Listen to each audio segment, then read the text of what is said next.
बिस्मिल्लाहिर्रहमानिर्रहीम। अस्सलामु अलैकुम। Welcome to RPH education. आज का जो हमारे पास नेक्स्ट टॉपिक है, कल हमने जो डिस्कस किया था वो कोऑर्डिनेटेड एक्शन के कंपोनेंट्स थे, जिसके अंदर स्टिमुलाई, रिसेप्टर, कोऑर्डिनेटर, अफेक्टर और लास्ट नंबर पर हमारे पास रिस्पॉन्स था। आज जो हमारे पास जो टॉपिक है वो है हमारे पास human nervous system. Human nervous system.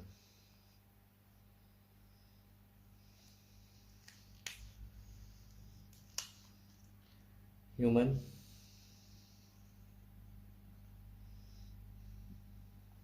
nervous system consists of two major parts। Human nervous system जो है वो दो मेजर पार्ट्स पर मुश्तमिल होता है। First is CNS and second is PNS। CNS means central nervous system, PNS mean peripheral nervous system. CNS में दो चीज़ें आती हैं, ब्रेन और स्पाइनल कॉर्ड। और PNS के अंदर आते हैं हमारे पास न्यूरॉन्स एंड नर्व सेल्स। ये दो मेन पार्ट्स हैं हमारे पास ह्यूमन नर्वस सिस्टम की। अब जो हमारे पास PNS है, PNS it arise from CNS। जो हमारे पास पेरिफेरल नर्वस सिस्टम है ये भी बेसिकली सेंट्रल नर्वस सिस्टम से अराइज हो रहे थे। तो हमारे पास दो मेजर पार्ट्स हैं ह्यूमन नर्वस सिस्टम के, सेंट्रल नर्वस सिस्टम और पेरिफेरल। सेंट्रल नर्वस सिस्टम के अंदर ब्रेन और स्पाइनल कॉर्ड, और सेकंड नंबर पर हमारे पास पेरिफेरल नर्वस सिस्टम है जिसके अंदर न्यूरॉन्स और नर्व सेल्स है, और ये भी अराइज होते हैं, ऑब्टेन्ड होते हैं, निकलते हैं हमारे बॉडी के सेंट्रल नर्वस सिस्टम से। इसके बाद हम आज जो डिस्कस करेंगे इसी के साथ वो है हमारे पास नर्व सेल्स एंड और न्यूरॉन्स। जो आज हमारे पास ह्यूमन नर्वस सिस्टम के अंदर जो चीज़ हमने उसके साथ जो डिस्कस करनी है वो है हमारे पास नर्व सेल एंड न्यूरॉन। ये टॉपिक आज हमने डिस्कस करना है। तो सबसे पहले नंबर पर हमें पता होना चाहिए कि नर्व सेल और न्यूरॉन है क्या। तो हमारे पास nerve cell and neurons are unit of nervous system. हमारी बॉडी का जो नर्वस सिस्टम है जिसके अंदर हमारी बॉडी से मैसेज जो ब्रेन हमारी बॉडी के अंदर कोऑर्डिनेशन करता है, उसके अंदर जो बेसिक यूनिट है वो हमारे पास नर्व सेल और न्यूरॉन्स है। आज हम उसका स्ट्रक्चर भी देखेंगे और ये किस तरह दिखाई देता है, ये तमाम की चीज़ें जो है वो हम इसके अंदर डिस्कस करेंगे। तो अब हमारे पास नर्व सेल और न्यूरॉन्स जो है वो नर्वस सिस्टम का बेसिक यूनिट है। Human nervous system consist of billions of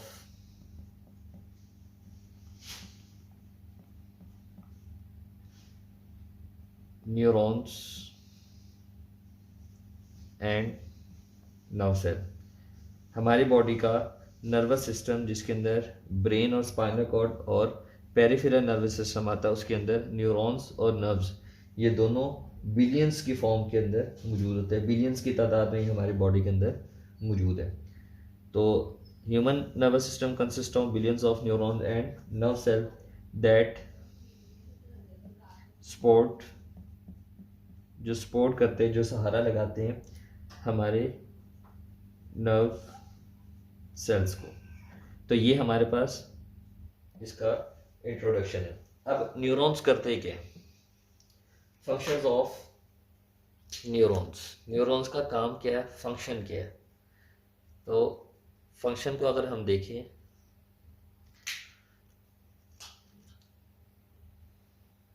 neurons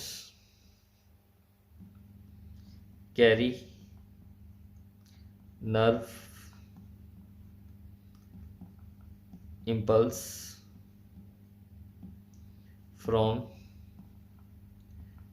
receptor to coordinator and coordinator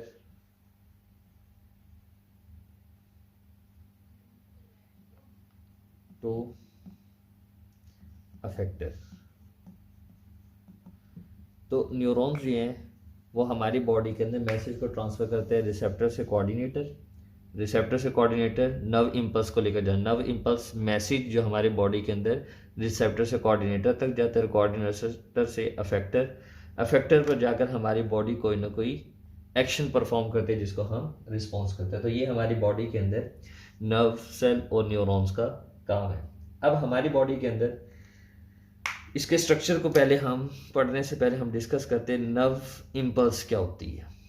ये बेसिकली हमारी बॉडी के अंदर एक मैसेज होता है जो स्टिमुलस के नतीजे में प्रोड्यूस होता है। तो इसको प्रॉपर डेफिनेशन देख लेते हैं। नर्व इम्पल्स मैसेज होता है, लेकिन इसकी प्रॉपर डेफिनेशन है according to book, nerve impulse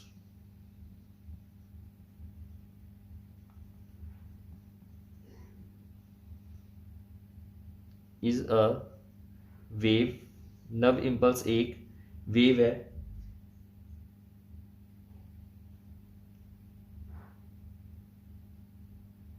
of electrochemical change travel along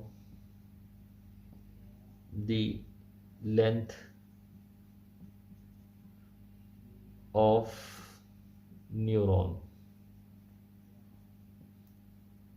तो नर्व इम्पल्स हमारे पास वेव है इलेक्ट्रोकेमिकल जो चेंज लेकर आती है न्यूरॉन की लेंथ के अंदर। तो इस डेफिनेशन को अभी हम देखते हैं, इसको हम समझते हैं ये किस तरह ट्रैवल करती है और किस तरह इलेक्ट्रोकेमिकल चेंज आता है, उसको हम देखते हैं। उससे पहले हम स्ट्रक्चर देख लेते हैं न्यूरॉन और नर्व सेल का। अब हम स्ट्रक्चर देखते हैं, structure of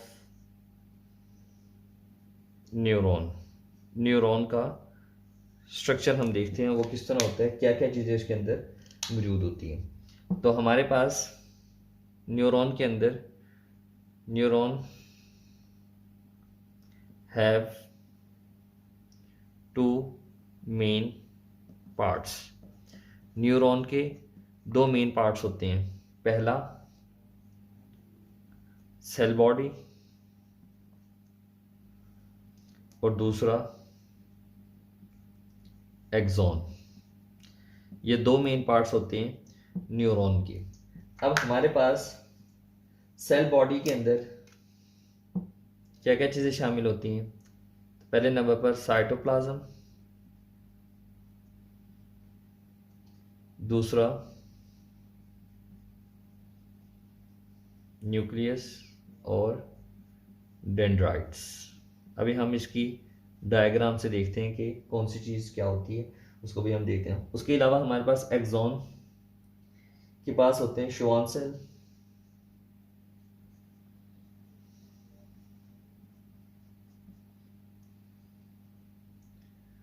nodes of Ranvier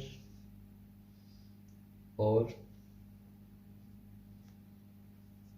fatty layer. ये तीन चीज़ें जो है एक्सॉन के पास होती हैं। अब इसको हम डायग्राम से समझते हैं कि इसके अंदर क्या क्या चीज़ें किस तरह मौजूद होती हैं। तो डायग्राम के अंदर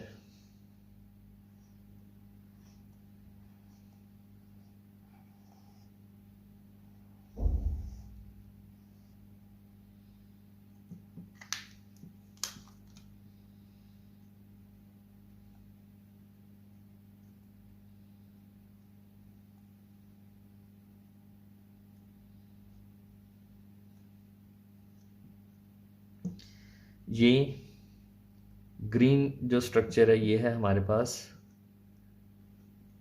डेंड्राइट्स,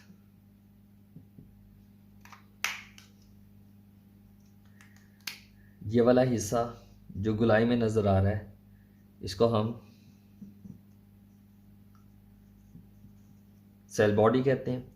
और इसी के अंदर ही जो है ये न्यूक्लियस है और जो ये इर्द गिर्द है ये साइटोप्लाज्म है।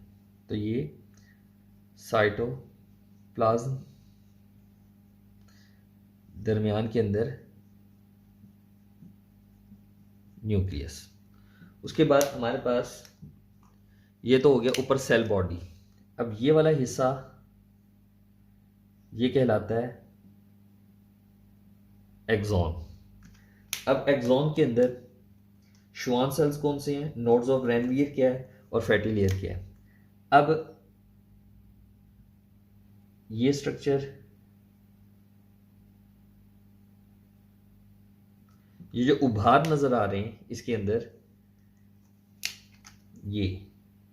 ये उभार, इनको हम श्वान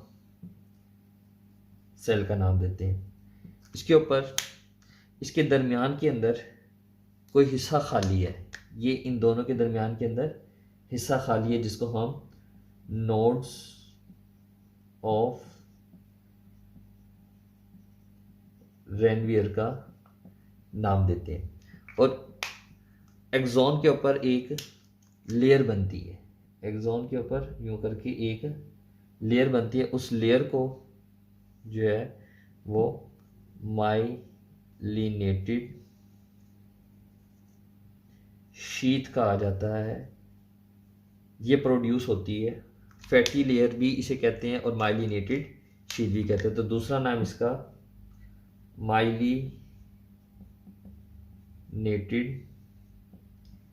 शीथ। माइलिनेटेड शीथ प्रोड्यूस होती है श्वान सेल से। अब माइलिनेटेड शीथ का काम क्या है, डेंड्राइट्स का काम क्या है। अब इनको, इनके फंक्शंस देख लेते हैं। नीचे ही इनके हम फंक्शंस लिखते हैं। तो फंक्शन के अंदर जो डेंड्राइट्स हैं इनका काम है रिसीव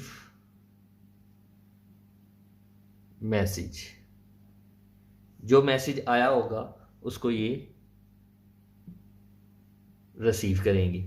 उसके बाद सेल बॉडी उसके अंदर चेंज लेकर आएगी और एक्सॉन जो है away the message from neuron, और न्यूरॉन से जो मैसेज दूर लेकर जाएगा वो एक्सॉन करेगा। तो ये एक्सॉन का फंक्शन है। डेंड्राइट्स का भी फंक्शन हमें पता लग गया, एक्सॉन का भी फंक्शन पता लग गया। उसके बाद हमारे पास एक टर्म आती है जिसको हम सॉल्टेटरी नर्व इंपल्स कहते हैं। अब ये चीज जुड़ी हुई है फैटी लेयर के साथ।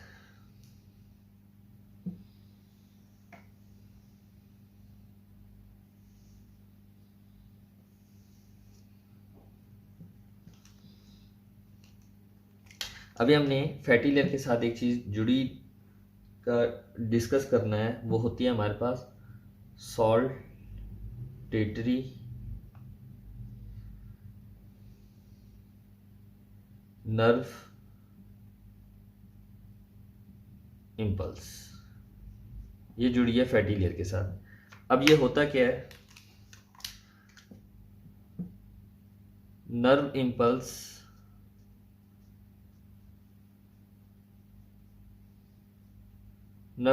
क्या करती है, जंप करती है, जंप नोड टू नोड। उसको हम कहते हैं, this is called saltatory nerve impulse. कि हमारी बॉडी के अंदर अगर माइलिनेटेड शीथ मौजूद है, फैटी लेयर मौजूद है, ये वाली, ये माइलिनेटेड शीथ रेड कलर में जो नज़र आ रही है, जो मैंने एक्सॉन के ऊपर बनाई है, अगर ये मौजूद है तो हमारी बॉडी के अंदर न्यूरॉन्स जो है ये जंप करेंगे यहाँ पर, पहले यहाँ पर जंप किया, दूसरा यहाँ पर जंप किया और फिर यहाँ पर तीसरा जंप किया और फिर नेक्स्ट न्यूरॉन पर चले गए।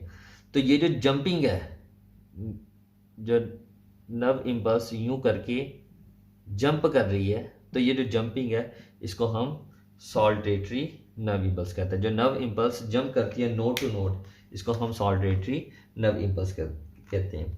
तो ये था आज का हमारा topic, human nervous system, nerve cell और न्यूरॉन। पहले हमने उसका इंट्रोडक्शन देखा कि हमारी बॉडी के अंदर नर्वस सिस्टम का जो बेसिक यूनिट है वो न्यूरॉन्स है।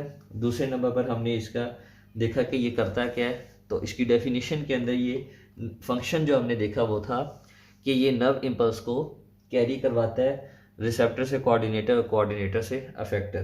तो नर्व इम्पल्स की हमने डेफिनेशन देखी, इलेक्ट्रोकेमिकल वेव जो ट्रैवल करती है, इलेक्ट्रोकेमिकल वेव जो डेंड्राइट से आती है, एक्सॉन से गुजरकर नेक्स्ट न्यूरॉन पर जाती है, तो ये इलेक्ट्रोकेमिकल वेव होती है जो न्यूरॉन की लेंथ वाइज, लंबाई के रुख जो है वो ट्रांसफ़र होती है।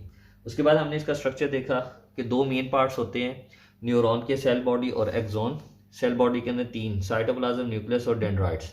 सेल बॉडी के अंदर ही जहाँ पर इसने फंक्शन परफॉर्म करना था, जहाँ पर एक्टिविटीज़ की आगे तरतीब होती है, वो न्यूक्लियस और साइटोप्लाज्म करते हैं, डेंड्राइट्स जो है वो मैसेज को रिसीव करते हैं। उसके बाद एक्सॉन के पास, एक्सॉन आगे जो है वो सिर्फ और सिर्फ ट्रैवलिंग के लिए इसको पिक करता है ताकि वो दूसरे न्यूरॉन की तरफ जो है वो पहुंचा सके। तो ये था आज का हमारा स्ट्रक्चर ऑफ न्यूरॉन, यानी कि नर्व सेल और न्यूरॉन का कंप्लीट इंट्रोडक्शन, स्ट्रक्चर और उनकी कुछ सेल्स और कुछ पार्ट्स के जो है वो फंक्शन थे।